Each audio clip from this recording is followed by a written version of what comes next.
So James, we had a really cool interview today with Gary Liu of Priority IS. I really found that intriguing. In fact, it really opened my eyes to all the possibilities of working with ISVs and VARs, wouldn't you say? Absolutely. And, even the VARs, I think that's something that we've never really talked about, these value-added resellers. I honestly, as I was listening to the interview, doing the interview, I'm thinking to myself, I bet there's a lot of people in our audience that don't even understand what a value-added reseller even is. Right. And what it is versus an ISV. And so I think it's just a whole new area of opportunity. I agree. So, and then what was the Insider's report about today, Patti? The emergence of QR codes, the mainstreaming of QR codes, as we would say, at the point of sale. Yes. Love it. It's so huge. I literally was just talking to John from Delish, who we interviewed recently, before we did this. And he was talking about QR codes and how popular they become with what they're doing with their online ordering and everything. So it's every place, I think, hot topic. And your questions from the field, I thought you had some really good insights there, James. Thanks. We really try to tackle one of the main questions I get asked, especially by ISO owners, which is, how do I get merchant services salespeople to sell software? And I have a whole new training course coming out. I talk about that, but I really talk mainly about, how to do this. How do we make this transition as an individual sales rep or a team to sell software? It's one of the big questions, and hopefully I had some good insights that'll help our audience there as well. Yeah, I think you did, James. So let's get going. All right, here we go. Welcome to the Merchant Sales Podcast.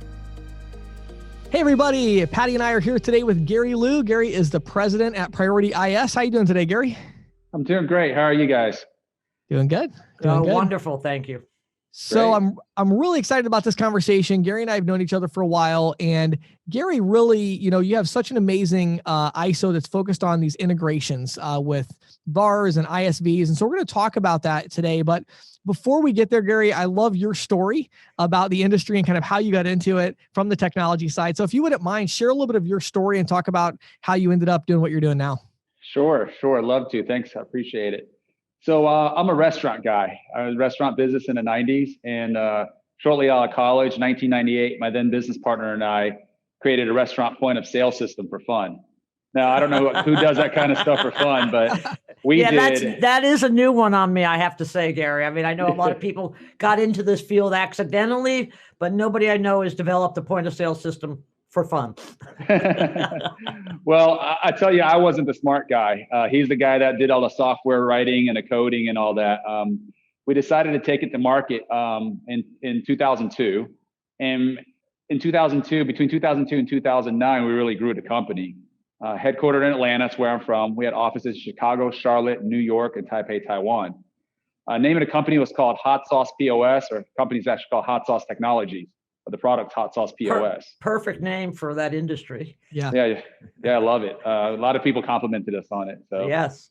So a couple years into it, in 2004, I introduced the payments. It was Heartland at the time, Mercury, Link, which became WorldPay, which became FIS today. Introduced the payments, wanting us to refer payments business to them, and so we did. After a couple months, we started to see recurring revenue, monthly income. This is new to us. Along with that, though, came the reporting. I would call it the lack of reporting. They would give us a one-page report. It was a summary report, had the merchant name, merchant ID. Here's how much volume they processed. Here's how much gross revenue generated. And here's your 20, 30, 40% referral fee or whatever it was back then, right? So that was an interesting concept, because in our world, we would buy a $200 Epson printer. And back then we sold it for $395. It was really easy to calculate income minus expense to figure out what revenues were. Right. But in the merchant world, that's not how it worked. So it's not that we didn't trust our providers. It's just, we just want to make sure they're not doing funny math. And, if whoever's keen in pricing, we're all human beings. So people make mistakes. Right. So whoever's keen in the pricing, they miss a decimal point. That's the difference between a penny and 10 cents, or 2 basis points and 20 basis points. Right. So fast forward a couple of years, 2007, we learned to become our own ISO through the First Data Retail ISO program. I won't share those with you on this podcast. There were some hurdles there for sure. But sure. Everyone listening who knows what you're talking about is exactly nodding their head as you're talking, but go ahead. Yeah. But in terms of reporting, they did provide better reporting. They provided an Excel spreadsheet that went all the way down to triple Z. But to my surprise, the largest merchant service provider in the US at the time, you couldn't reconcile every income item and every expense item to the penny down an interchange level. They had interchange grouped in one category, so you didn't know how many rewards 2 cards a particular merchant did last month. Right. And they had another bucket of expenses called non-itemized expenses that put in a bucket where they charge like the merchant portal, stamps, and some miscellaneous stuff. Right. And you couldn't tie it back to the MID. So that was interesting. So in 2008, Met Priority Payment Systems, they were the first to have a platform that you can reconcile every income item, every expense item, and do the math, right? Math doesn't lie. Math is math. Right. You can match everything to the penny. So really liked what they had. 2009, I left the point of sale business. And for the last 12 years, we work with probably about closing in on 200 partners all over the US now, really helping some of these ISVs and VARs become their own ISO, and just focusing on just helping these software companies out based on our integrated payments, our experience, just our knowledge. A lot of our team members come from point of sale or integrated payments background. I love it. So, I think it's such an interesting story, you guys starting hot sauce, which is still like super popular, of course. And then, now getting into working with these companies, these ISVs. So for our audience, Gary, that's not as familiar as we are with the terms, could you give us a little bit of a high level here? What is an ISV? What is a VAR? And what do you mean when you talk about integrating payments with these companies? Yeah, absolutely. So an ISV is an independent software vendor. Look at them as the actual software developers, right? Us at Hot Sauce back then, we developed software. We developed Hot Sauce. So we were the ISV. A VAR is a value-added reseller. So those are resellers that carry a product and package it up. They sell it, they service it, they do the demo, they do the support, they implement it, they package it with hardware oftentimes. So a value-added reseller sells a software product. And so a good example might be, everyone knows Aloha POS. Back then, Aloha was the ISV, and the resellers are Aloha dealers all over the country. Those would be your VARs. So integrated payments, is that your last question, is basically integrating the payments into a software platform or e-commerce platform where it's built into the software. So the easiest way for me to explain that is, if we talk about non-integrated payments, for those of you listening, the standalone countertop terminals, when you're running a VX520 or a PAX A80 or a standalone device, that's a non-integrated payment. Integrated payments is something that's integrated, like when you go to Home Depot, Costco, even though there's a device there, you're inserting your chip, that device is actually speaking with the software. So that's the difference between the two. Yeah. So let's take it to the next level, so to speak. Why is this such an important opportunity? Why should agents and ISOs be thinking about forming these kind of relationships? And just as an add-on to that, do you think these kind of partnerships are going to become more or less important in the next 5 years? I kind of think you answered it in your last question, but I'd like you to just sort of elaborate a little bit, if you wouldn't mind. Yeah, Patty, thanks for asking. That's a great question. So why it's important? Well, a software typically is the heart of a business, right? And I come from a restaurant background, so I'm going to use restaurants, forgive me. But in the restaurant world, the point of sale software is the heart of their business. It talks to the reservation system, the guest loyalty system, the gift card system. It handles the payments, payroll, time cards, prints tickets to the kitchen. Now these days there's kitchen display systems. So any business, not just restaurant, the software is the absolutely the central part or the heart of the operations of a business. So having why it's important is the payments integrate to that software. And so what I see in the future, I think one of the questions you asked, over the last 10 years, more and more payments, the standalone terminal is going away. And it's going to continue to go away. Now, will it ever 100% completely go away? Probably not. But it will continue to go away, and payments will continue to be integrated. Auto mechanics. Right. It's one place where you still see countertop terminals. But as these auto mechanics, they have these quoting systems that quote your jobs, your repair jobs. I'm sure it'll be real soon before the payments start to be integrated to their systems. Government's another great one. Government, you see a lot of countertop terminals over the years. Now it's built in, it's integrated. So I think the future of it will continue to be. That's why the opportunity is very important. And ISOs and agents should be really thinking about these type of strategic opportunities. And the reason you want to think about these strategic opportunities is you may provide a revenue share for these ISVs and VARs, right? And you may even give them the lion's share of the revenue. But guess what? They're bringing you sometimes hundreds, if not thousands of clients to show up at your doorstep. Sure. Right. Yeah, I think that's a really important point there. And I also think I like sort of how you put it as sort of it's the heart of the business. And, you know, you got to support all those other organs or systems of the business. And it always did strike me. I must admit, personally, I've wondered why it's taken so long for this to sort of catch on. I mean, James and I have spoken to a few people over the years, and it just seems to me like a no-brainer. But thank you. Yeah. Yeah, you're welcome. Well, I think, Gary, you know, I've been following up on that. I mean, ultimately what you're talking about is retention, right? It's like, right. You know, the reason these are such big opportunities. I mean, number one, it's like a guaranteed source of leads. Once you get that relationship, you know, if you want to sell restaurant point of sale, a restaurant is going to want integrated payments, right? You know, right. So the point of sale provider is going to integrate with somebody. And then once they do, they're going to be sending you these clients. And it's such a different kind of lead. You know, it's not like a lead of, hey, I think this person might be interested. It's a lead like, hey, set up their merchant account. Right. Like it's not even a question. Like that's who we integrate with. So right. You're going to use Priority IS. Like, you know, it's different. And then I think also it's like once that integration happens, I mean, you tell me, but I mean, you've seen different sides of the business. The retention with what you're doing versus what the rest of the market's doing has got to be ridiculous. Absolutely. I'm glad you brought that point up, James. And this is probably why you do what you do. You're good at it. Yeah, the retention is much lower, right? To your point, the relationship is much stronger with the software provider, the VAR or the ISV, than it is a regular merchant rep. If you're just a regular merchant rep, you're selling a commodity, right? Versus you're providing the heart of the system, the point of sale system for the retailer or the restaurateur. So they have a better relationship. And because of that, they're trusted advisors, right? And the retention is much, much lower. And they control, if a Heartland, or I don't know if I could say that, but different providers come in and try to win the merchant account, the point of sale provider still has to reprogram that, and they can choose not to reprogram that, right? So the retention's lower, the revenues are higher, but typically integrated payments, the average volumes are a lot higher. And they just have the relationship's just much better, much stronger. Yeah. I mean, it's like, you know, for the perception of the merchant, I mean, even if the ISV will allow them to switch payments, I think the perception with the merchant is they're not like, they're locked in. Like this account is integrated. I'm not going to cancel.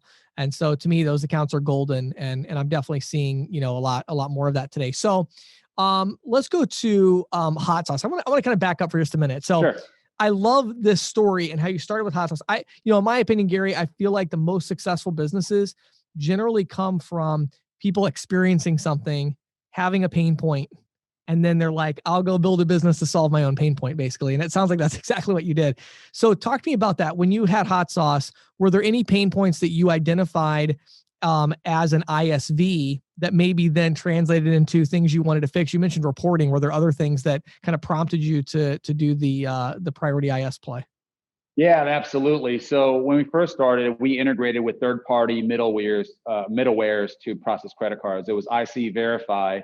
I think they're out of business. I think they're out of business. I haven't seen them in forever, so I think they are. Yeah. I think they were nicknamed IC Terrify, actually. And then PC Charge, right? And they just had issues, and they're out of business as well. But not to mention expense. Yeah, there's an expense. There were a lot of issues. There was, at the heart of it, we ended up creating our own integrations directly with TSYS and First Data. So at the heart of it, it's all about control, right? From a technology perspective, it's about control, not relying on someone's third party, but also control from a customer service perspective. And what I mean by that, well, some of your listeners may be able to resonate with this. At Hot Sauce back in the day, the merchants would call us, hey, my credit cards aren't working. We look into it. And yeah, oftentimes it is the point of sale software, but sometimes it isn't. Right. So what had happened is they called their current provider. Their current provider said, oh, it's not our problem. Called a POS company. Mm-hmm. And a POS company, we look into it. Yeah, exactly. It's that hot potato. So basically they're passing it back and forth where they're calling us. We look into it. This is obviously not on us. It's on the credit card provider.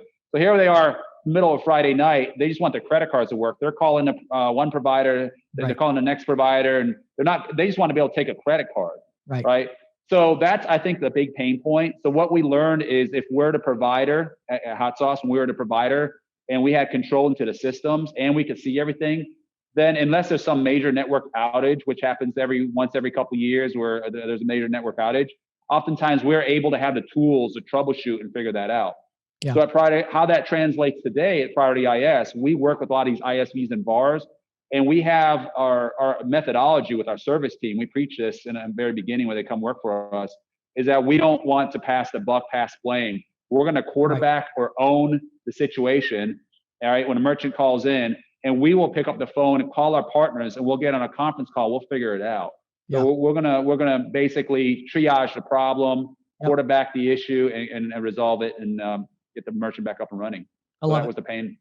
Yeah, I love it. I can definitely resonate with that. I think anybody on this call that's ever sold integrated payments of any kind understands exactly what you're talking about. It is very frustrating because ultimately, and even for the sales reps, it's really annoying because, now the sales rep is the one that's getting the call from the merchant saying, I called customer service. They told me to call the point of sale. The point of sale told me to call customer service. What do I do? And now the sales rep's having reputational damage and attrition as a result. Right. So I'm definitely seeing that a lot. Okay, so let me switch gears one more time. There's two more issues I really want to talk about. They're a little bit connected, but I want to start with ISOs and agents for a second. So our audience is mostly, sales reps and sales managers and ISO execs. So, many of these are individuals that are like salivating as they're listening to this saying, oh man, I really wish I could develop ISV and VAR relationships, but I don't even really know how to do that. I don't know where to start. Let's say you had somebody like that came to Priority IS and said, we want to work with you to build a attrition-proof book as well. How would you help them, and what would you do to kind of get them going to be able to start forming these really profitable relationships? Yeah, that's a great question, James. So it all starts with service, right? It's what it all starts with. And for us, our organization, service is number one. I know a lot of companies say it, white glove level of service, personalized level of service, but we really do. So much so that our core values is that we build relationships by serving excellence. And the key word there is serve. And we have 5 key pillars to our core values. We serve excellence by being client first. We serve excellence by being creative problem solvers. We serve excellence by being determined. We serve excellence by being a team player and by being accountable, right? So when we're talking to partners, we're looking for partners that have that same alignment in core values, right? Software partners, ISV partners, or even ISOs and agent partners. So what I mean by that is they believe in building relationships in the long term, not just the short term. There's some shops out there, James, and I'm not disparaging these shops by any means. They just don't line up with our alignments. They may have a call center of 50 people, appointment setters. Someone runs those appointments, shows up, and they do what they call a one-stop close. Once the merchant signs up, they may never hear from that rep again, right? Again, not disparaging them, nothing wrong with that business model, just a different model, right? Doesn't line up with our core value. So when we're looking for partners, it's really looking for that same alignment and core value. So it's all about the service. I would say second, James, it's about knowledge. All right, knowledge is power. We've all heard that. Someone told me a long time ago, you educate them, they'll buy from you. So you got to be super knowledgeable about whatever you're looking to get into, right? In this case, we're talking about integrated payments and technology. Well, a lot of our team members come from the point of sale. So just getting educated, understanding what a PAX semi integration is, how to facilitate integration if you need an ISV needs to integrate to our gateway, to the MX gateway, right? We're a certified data cap provider, so we know processor, so we know all about data cap and how that works. It's just getting educated. And then, as you and I both know, it's difficult just to go out and knock on doors and sell traditional credit card processing. So products is a key thing. Making sure that there's just strong product suites that you can provide a merchant value add, a product that can help them increase sales or put more, bring more people through the front doors at decreased cost. So, our 3 uniques, James, is that we provide a lion's share of revenue and transparency. Control and transparency is what we preach on. All right. And then a personalized level of service and being knowledgeable. So the question you asked me, how do you get started? Well, those are some keys. It starts with service. Secondly, everywhere you go, I go to my dentist, I go get my car repaired. I'm asking them, hey, what system do you use? Right? I'm trying to understand. Again, part of getting educated and part of understanding what opportunities are. What is that name of that system? I'm not very familiar with auto repair shop systems or chiropractic or dentist systems, but just understanding, finding out. And then what I do in our team is we use Slack. So I just Slack it to our POS Slack channel, and our biz dev team starts reaching and maybe reaches out to them. Yes. So I hope that answers your question. I don't know if I answered all your questions. No, there. I love it. A couple follow-ups I'd have, one of the things I love that you said is about gaining knowledge. I think, Gary, it's so interesting to me on the listeners on our podcast right now.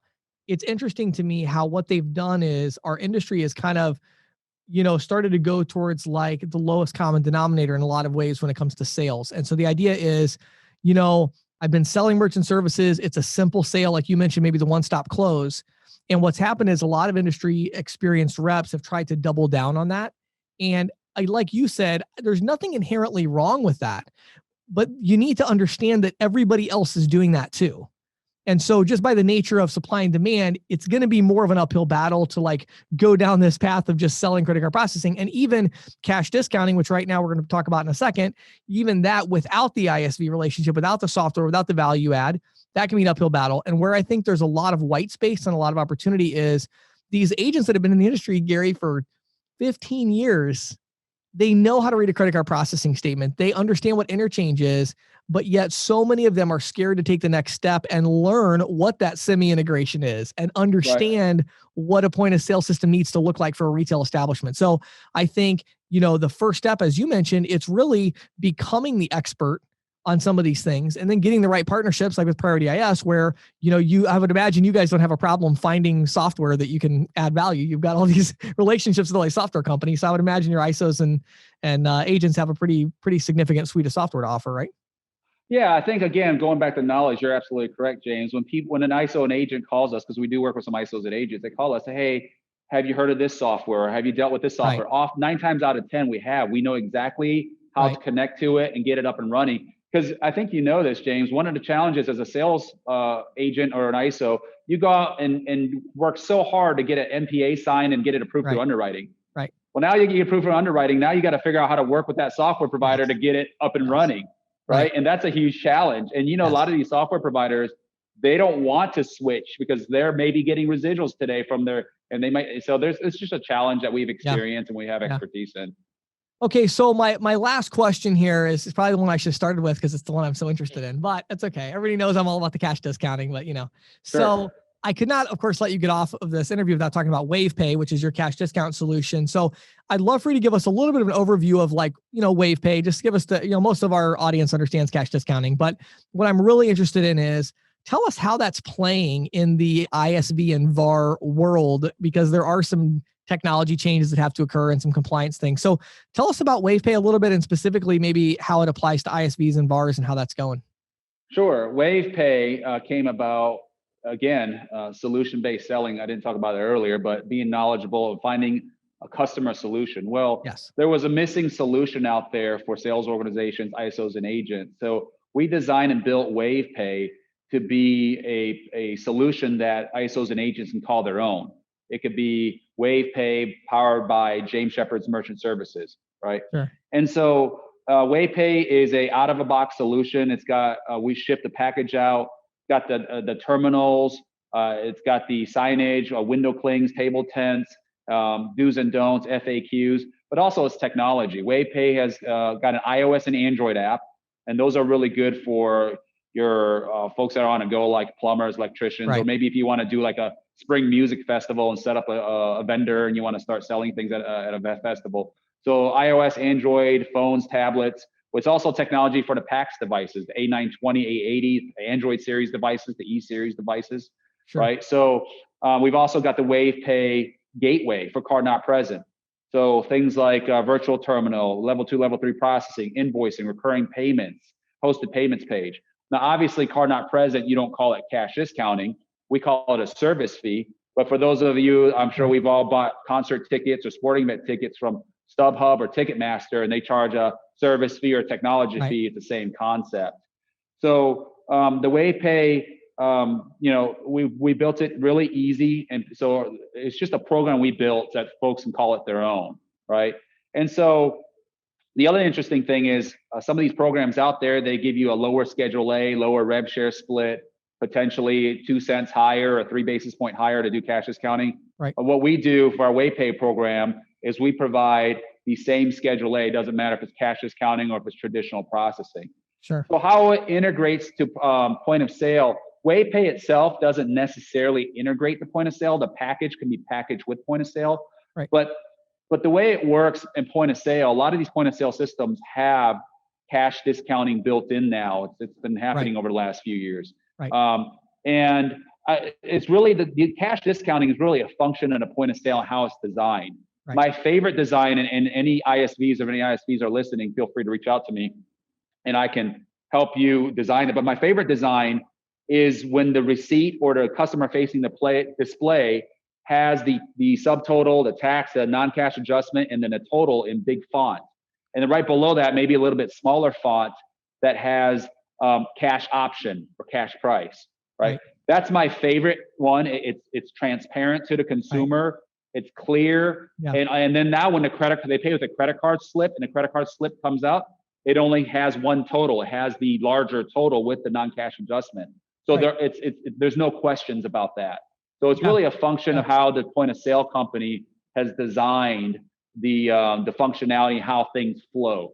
Right. Well, and I think, what I researched some stuff about Wavepay, and one of the things I think is so cool about it for the ISVs and the VARs is that, a lot of times, and I talk to a lot of them in consulting, and a lot of times they underestimate, I tell them about cash discounting and they go, oh yeah, sure, we can add a fee. Yeah. And you're like, no, hold on. There are compliance issues here. There are customer experience concerns there. Is it compliant in, New York, where they have certain laws about has to be cash versus credit price, and all that. So I think what's interesting with Wavepay is, like you said, it's like a cash discounting box, in a box. And so not only is that for like ISOs and agents, but also I think these ISVs, especially in the VARs, it really even more, they need that. Like they need somebody to say, let me show you how to set this up, and they can brand it for their software or their VAR or whatever. So I think that's cool. I mean, are they, as you're dealing with these ISVs and VARs, are they listening and are they creating what you would consider compliant solutions using the information you're giving them? Like, are you having success with it? Yeah, all about compliance. I think recently you did a write-up on taxes and cash discounting. Yes. And yes, they are. I think, look, there's really two camps, James. There's the camp that are really folks that are doing really well and just doing really well selling cash discounting. Yes.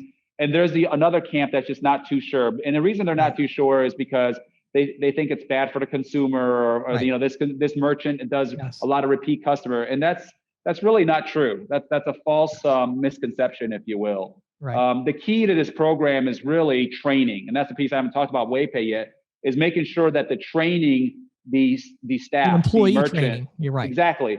Is absolutely key. James, if you came to my restaurant and you had a meal and you got your ticket and you had a non-cash adjustment, you say, hey, Gary, what is this non-cash adjustment?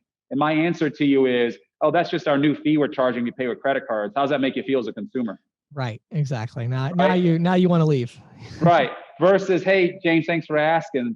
This is our new cash discount program. In recent years, our cost of doing business has been going up, especially during COVID the last 12 months. Our food costs, our menu costs, linen services, even the cost to accept credit cards. We were going to increase our menu prices across the board, just like some of our competitors have, but we didn't think that was fair. We didn't want to do that. So instead, we decided to provide a cash discount program and offer our clients an opportunity to save money with cash. As you can tell, that second message is much more soft, more pleasing to the ear, and better received. So it's all about the training, super important. Yeah. The other thing, James, I would also say is there's a great opportunity right now. I think I've been talking to ISVs and VARs and ISOs and agents. We probably do about 10 plus discovery calls a week. And I tell you, yes, cash discounting has been around for a couple of years. Yes, it's been really hot the last 12 months, but especially the last 3 to 6 months. Yes. Every call, it's all we're talking about. Yes. Mm-hmm. And I think there's a great opportunity right now where it took an agent or ISO years to build a $10,000, $20,000, $30,000 a month residual income. Right. Now it can be done in maybe 12 months because you can make 10x the opportunity right now. So it's really a great opportunity. It really is. It's funny you say that. I had several, I generally one day a week in my schedule, I pack it out, and this was that day. And so I had a lot of back-to-back calls with agents, And, even just today, it's like every week I'm noticing more and more of a momentum shift where, even geographies like in California, California has been really resistant to cash discounting. Now, I've never tried to sell there myself personally, so I'm not sure if it's the geography or just people don't want to sell it. But, I was talking to 2 agents today from California, and both of them said, every merchant I'm going into now, they're asking me about cash discount, surcharge. And I'm like, wow, really? Like in the LA area? Like, wow. Okay. So I think it's just interesting. I think it's gaining some momentum and steam. And I think what you're doing is really important because you're trying to provide this, it's not just about the cash discount. It's about the employee training. It's about the, education, as we've talked about. Right. So I think that's really important. Well, Gary, I would love to ask you 5 or 6 more questions about cash discounting, but we better not do that today. But I'm sure many of our listeners are going to want to learn more about it. They're going to want to talk about partnering to bring ISVs and VARs on board, and also about Wavepay. So where would you send them to learn more? Yeah, so you can go to our website at priorityis.com, priorityis.com. And there's a link there that says Wavepay cash discount. We also have a Wavepay website, WAIVE pay.com. But if to learn more, you can call any of our give us a call at 1-877-515-8472 and hit option 1, or just go to our website. That's a great opportunity. I think you're right, James. This is the opportunity. I'm telling folks now, if you don't educate your merchants or your sales team about Wavepay, the competitors are. And to your point, your California example earlier, is a perfect example. 100%. Gary, thank you so much for taking the time today. I love the insights. I'm sure our audience did as well, and I really appreciate it. Thanks, James. I appreciate it. Have a good one. So Patti had a super interesting call this week with Valor Paytech. So we were setting up a big event we're going to be doing. We'll send it out to all of our email subscribers, but we're doing a big demo event so people can actually just get on a live event and see a demo of Valor Paytech. Right. And one of the things we were talking about that was interesting is that they actually sold out of terminals. Wow. Recently. So, our podcast, of course, together with all the other things that they're doing to promote, they literally have sold out of their terminals. That speaks very highly. Yeah, it does. And so I thought that's pretty cool.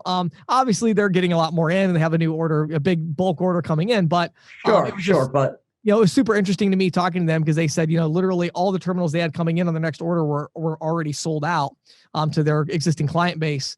And so it's just amazing to me to see a company where Valor Paytech, when you and I first started talking to them, I mean, they really were just like early stage launch. A blip on the radar screen. Yes. Now they are really garnering some attention. And so if you're still with one of these old legacy systems, and as far as your standalone terminals are concerned, and they're not integrated, they're not, they don't have all the omni platform stuff, I don't know what you're waiting for at this point. I mean, most of the largest companies in the industry now are starting to notice. They're getting, demos done. They're learning more about it. And so I would say if you're selling standalone terminals, especially if you're selling cash discounting and using some kind of standalone terminal or even a gateway solution, but you're trying to do cash discounting, you really need to go to ccsalespro.com/Valor, VALOR, and check it out. Yeah, check it out. ccsalespro.com/Valor, VALOR. And now, here is questions from the field with James Shepard. So Patti, as usual, I'm working on a new training course. It seems like I'm always working on I'm so surprised. What a shocker. I was talking last couple weeks, I've been taking some excerpts out of Merchant Sales Mastery, which is this new, really, really big, extensive training program that is now pretty much done. Now it's just a matter of, a lot of the video editing and all that kind of stuff to publish it. But hopefully our audience will hear more about that in a month or two. But then in the meantime, I'm working on a new one I'm going to be putting out. This actually might even be out by the time this podcast episode goes live. Now I think about it, I'm sure it will. But it's a new course called How to Sell Software to SMBs. Oh, okay. And so, this is like the number one question, especially last year, that I've gotten from mostly the ISO execs, which is how do we get our agents to sell software? Whether it's point of sale software, gateway software, whatever it is, billing software. And, one of the key takeaways, and the way I approached this was I kind of did some masterminding with a lot of successful salespeople in the industry that have made this transition. And there are a lot of them. And they have done very, very well for themselves. I think it's interesting because I think the cash discounting reps have kind of gotten this elevated idea, and which is great. I mean, I'm really happy for them. I know a lot of them that have made 20, 30, 40,000 a month residuals. Right.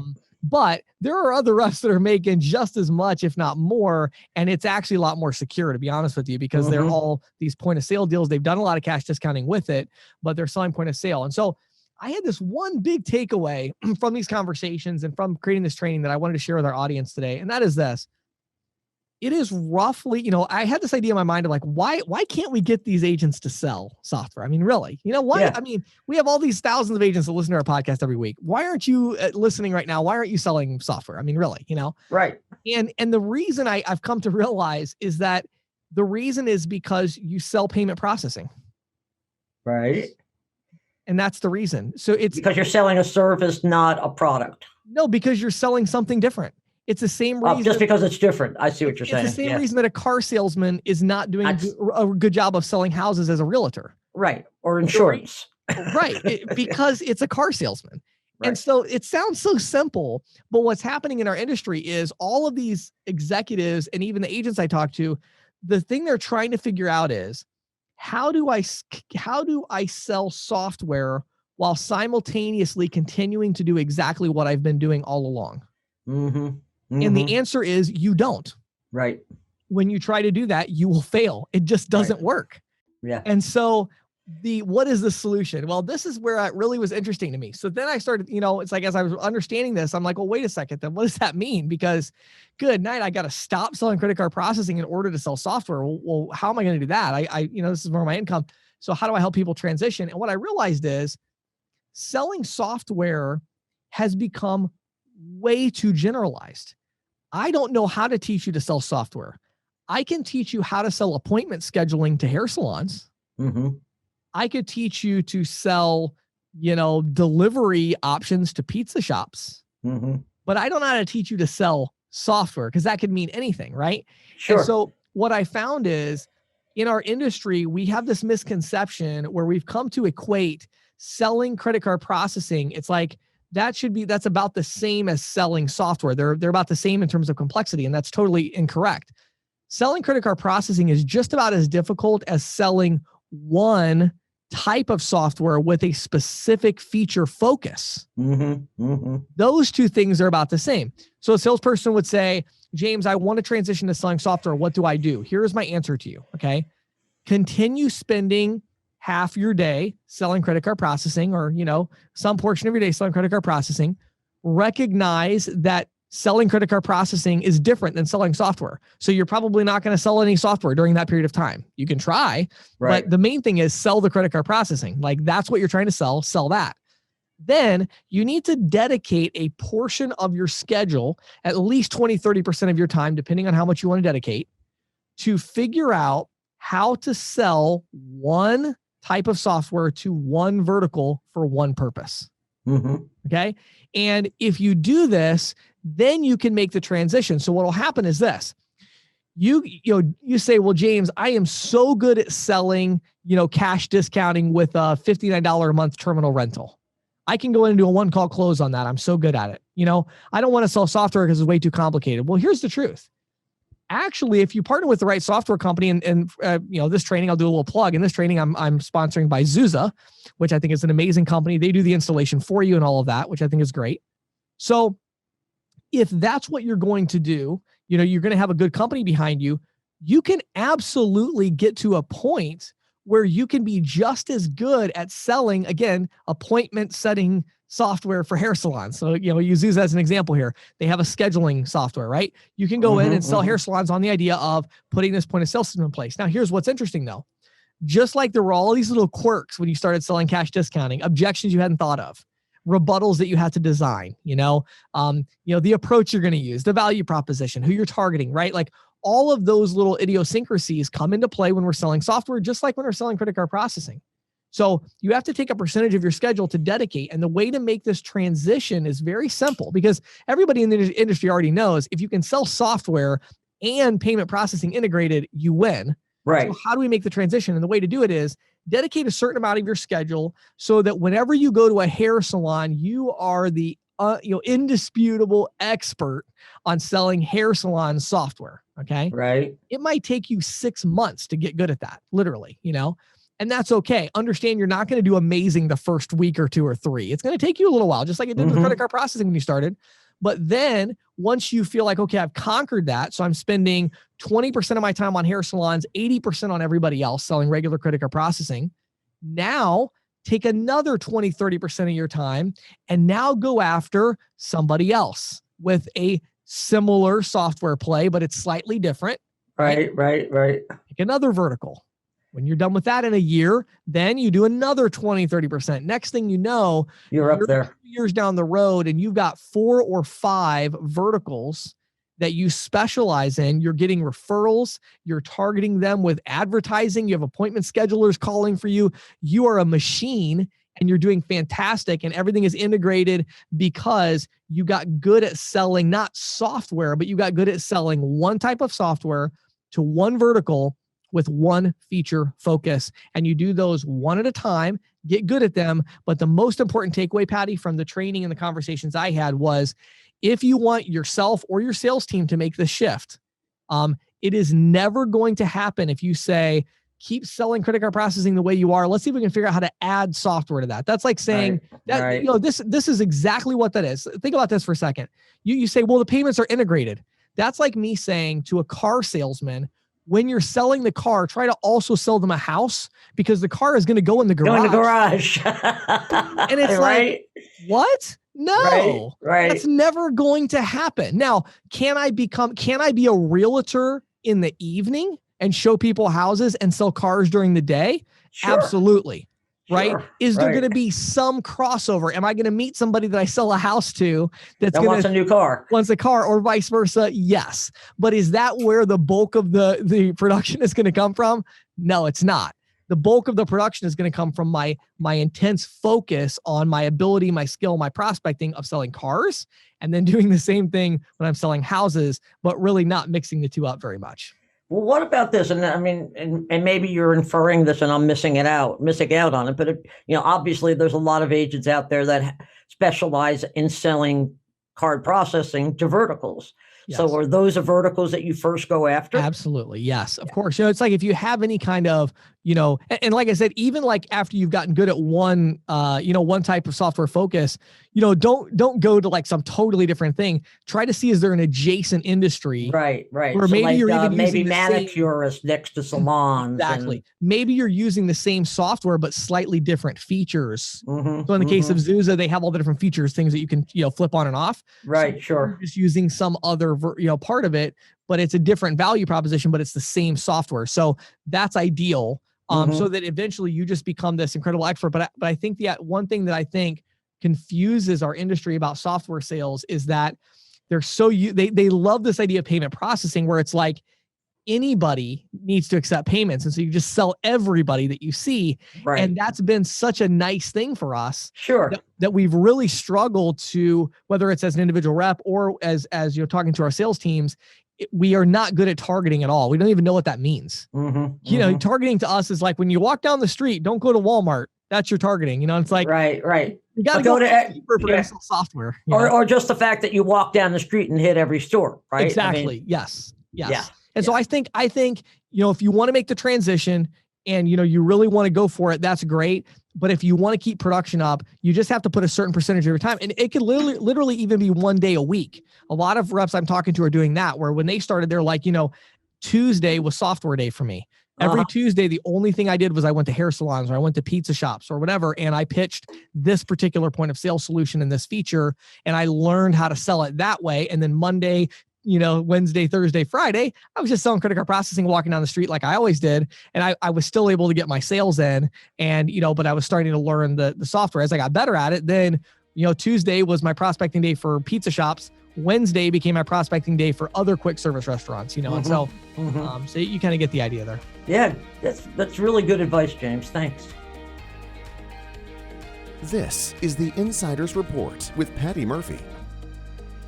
So, everybody, QR codes been around for a while. We see them almost everywhere. I saw them on my Pepsi can the other day. Yeah.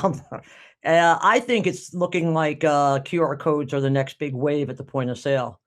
Yeah. Now you'll recall, James, I'm sure you recall our interview with John Delish a few Yes. weeks back. I just talked to John like an hour ago. So yeah. Yeah. And, they're using it for menus as well as, access, Yes. menu access and payments. Right. It's funny. I was talking to another friend just the other day. She'd gone to her first sports event since COVID. She went to a Nats game. And she's like, wow, Murph, you wouldn't believe it. And I had to pull up a QR code to look at the menu. And then I used that code to get into, to pay for my stuff. And, so it's happening all over the place. There was go ahead. Oh, go ahead. Well, I was just going to say, I think it's so interesting you're bringing this topic up, because ultimately, I think this goes to like a larger misconception people have about technology, which is like when you just said QR codes are the next big wave. I guarantee you that like 2/3 of our listeners are like, what are you talking about, Patti? QR codes have been around forever. That's not the next wave. The next wave is going to be Bluetooth beacons, right? Yeah. Well, no, that's going to be the next wave in like 5 years or 6 years, because it takes a long time for these technologies, especially when you're dealing with small business owners.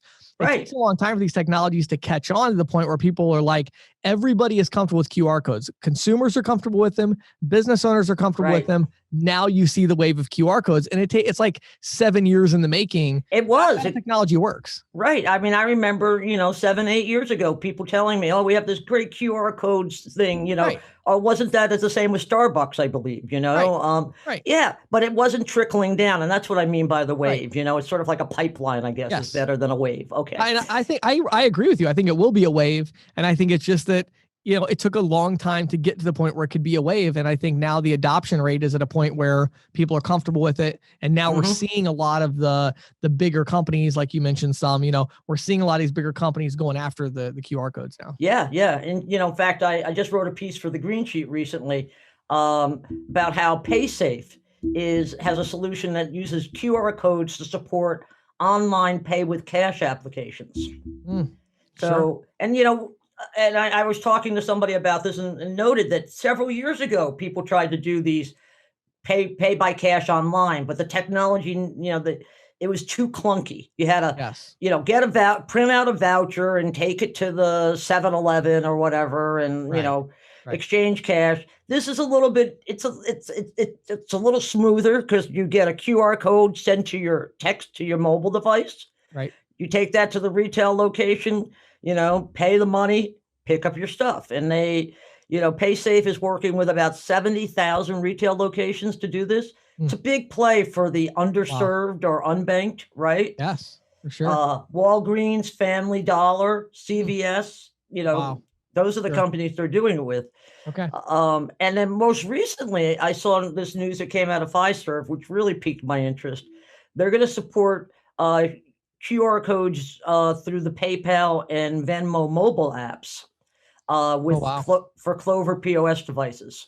Sure. Okay. Now, among the first venues up and running with this new capability, which uses Fiserv's bypass POS software with Clover devices, is the Phoenix Suns Arena, which kind of goes to my friend who was at the baseball game. It's like touchless is here, right? And I think this whole migration to touchless payments is not a stopgap kind of thing. I think we've talked about this before. As people get, the pandemic triggered behavioral changes, and touchless payments were one of those changes, and it's not going to go back. And once people realize how simple and easy it is.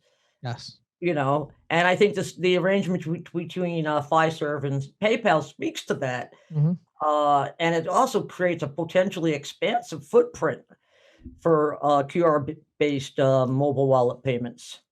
And I also think there's an interesting aside here in my mind that it points to a shift in attitude towards disruptors like PayPal. Yeah. The mainstreaming of it, so to speak. While big retailers like Home Depot have been accepting PayPal for a few years now, right? It's really not been a way for smaller merchants to do this. Right. Now, if you're a smaller merchant with a Clover device, you have a path to mobile wallet payments without costly and complicated integrations. Wow. Yeah. Super interesting. I think it's, it's neat to see the innovations that, get started and, and the early adopter phase and all of that is fun to watch. But to me, where the money is made is when you start seeing the big companies make big moves, PaySafe or whoever, and, working with 30,000 or, whatever it says, 70,000 retail locations. When you start to see those kind of moves, then that's when you kind of, wait a second, you kind of pay attention and say, right, what is that going to do to consumer behavior when Walgreens and CVS all over the country are are promoting the idea of paying with a QR code mobile wallet? Right. That's going to change consumer behavior, and that's going to trickle down to ISOs and agents that are pitching mainstream merchants on how they can use that same technology. Exactly. Yeah. Great stuff, Patti. Thanks, James. This episode of the Merchant Sales Podcast was brought to you by Valor Paytech, the technology company that is revolutionizing cash discounting and surcharging with innovative features like dual mid support, waive the fee options, and even adding non-cash adjustment charges to tips. Now, all of this is made possible by a variety of technology devices and solutions such as gateways, tabletop point of sale devices, and features like SMS text messaging and e-invoicing, all with cash discounting in mind. Valor Paytech, bold ideas, smart execution. Make sure you head over to ccsalespro.com/Valor, VALOR, ccsalespro.com/Valor, VALOR. Schedule your free demo today and watch videos and learn more about this amazing technology solution. Thank you for listening to the Merchant Sales Podcast. Whether you are an industry veteran, processing executive, or just trying to learn about the payment space, we appreciate your time. The Merchant Sales Podcast is a joint production of greensheet.com and ccsalespro.com, and we hope you will tune in next week for more information and tips on building your merchant services business.